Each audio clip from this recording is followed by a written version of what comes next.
बनभूलपुरा दंगे में मारे गए प्रकाश नामक युवक की हत्या की गुत्थी आज पुलिस ने सुलझा ली है। पुलिस कांस्टेबल की पत्नी के साथ संबंध तो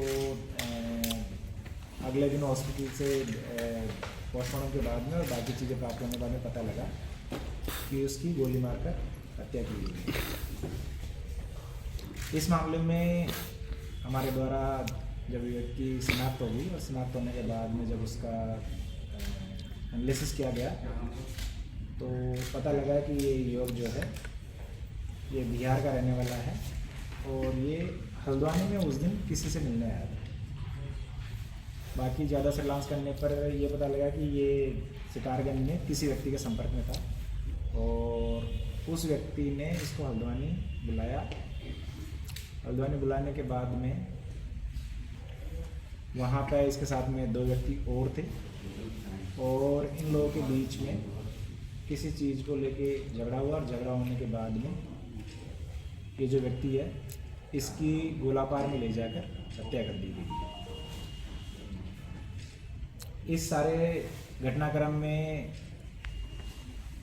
एक हत्या करने वाला जो अभियुक्त है उनमें से एक जो अभियुक्त है वो पुलिस का सिपाही है और जो ये अभियुक्त मृतक है इसका और जो पुलिस के सिपाही है जो अभियुक्त है उसकी पत्नी के संबंध होने के कारण और मृतक द्वारा जो सिपाही है उसकी पत्नी को वीडियो बनाकर ब्लैकमेल करने के मामले में वो उससे नाराज़ था। उसने अपनी बीवी से फ़ोन करवाकर उसको यहाँ बुलवाया, मिले, उसको किसी बहाने से अपने साथ में तैयार किया और गोलापार में ले जाकर उसकी गोली मारकर हत्या कर दी। इस सारे घटनाक्रम में जो अभियुक्त हमारा कांस्टेबल उसका साला, एक इसका दोस्त, इसकी बीवी और एक इसके साले का दोस्त, ये 5 लोग शामिल है। 4 लोग जो हैं उन्होंने गिरफ्तार कर लिया है। इसकी बीवी जो है अभी फरार चल रही है, जल्दी उसकी गिरफ्तारी हो जाएगी। अभी अभियुक्तों के कब्जे से जिस पिस्टल से गोली मारकर हत्या की गई है वो पिस्टल बरामद कर ली गई।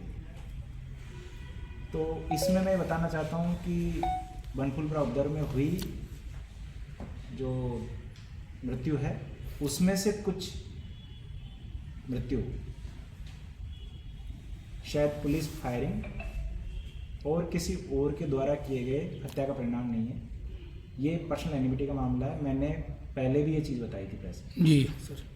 तो इस तरीके से अगर आप देखा जाए तो ये जो प्रकाश है इसका बनभूलपुरा में वो उपद्रव से कोई और वहाँ पे जो भी पुलिस के द्वारा प्रशासन के द्वारा जो कार्रवाई की गई उससे इसका कोई भी संबंध नहीं। इसमें जो इसकी वाइफ है उसकी हम तलाशी कर रहे हैं और जल्दी ही उसको भी गिरफ्तार करेंगे।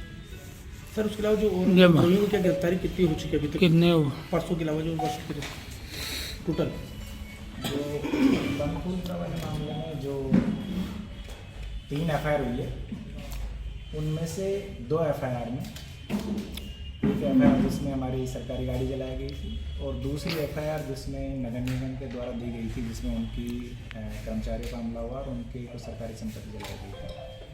इन दोनों मामलों में आज हमने 5 और अभियुक्तों की गिरफ्तारी की है और इस तरीके से अगर देखा जाए तो बनभूलपुरा प्रकरण में अब तक कुल मिला के 42 गिरफ्तारियाँ हो चुकी हैं। इसके साथ ही खास बात ये भी है कि इस मुकदमे में वांछित और जिनके कुर्की के वारंट निकले हुए हैं आरोपी अब्दुल मलिक और उसके लड़के अब्दुल मोइद के खिलाफ लुकआउट सर्कुलर जारी किया गया है और अब बाकी एजेंसीज भी इनकी तलाश कर रही है। हमें उम्मीद है कि जल्दी ही इनको गिरफ्तार कर लिया जाएगा। इनके कुर्की वारंट हमने ले लिए हैं। इन दोनों के साथ में 7 अन्य अभियुक्त जो इस मामले में नामजद और फरार है उनके कुर्की वारंट ले लिए हैं। हम इनकी कुर्की की कार्रवाई शुरू कर रहे हैं। इनकी जितनी भी संपत्तियां वो जब्त की जाएगी और जो इनका बाकी अचल सामान है उसको खुड़क करके और सरकारी कब्जे में लिया जाएगा। ठीक है।